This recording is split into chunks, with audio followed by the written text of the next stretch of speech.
Sa ating paglalakad, marami po tayong pwedeng pagdadaanan.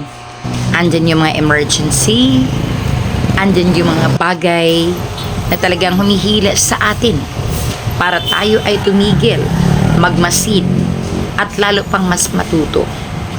May mga bagay na nadadaan natin na tinatawag ang ating pansin or interest. Kaya napatigil tayo saglit. Tinitingnan natin mabuti, natutuwa tayo. Pero patuloy tayo sa ating paglalakad. Meron tayong dinadaanan ng mga tao sa ating paligid na nakikita natin kung ano nga ba sila sa kanilang mga buhay. Natututo tayo sa kanila.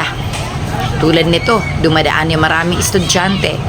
At alam natin sa pagiging estudyante, ang dami talagang matututunan. Oras ng labasan ng klase, dumadagsa ang mga estudyante. May mga pagkakataong kumukonte, pero ngayon dahil alas 12 pasado na, ang dami. Meron tayong mga destinasyon na pupuntahan natin dahil meron tayong kailangang gawin.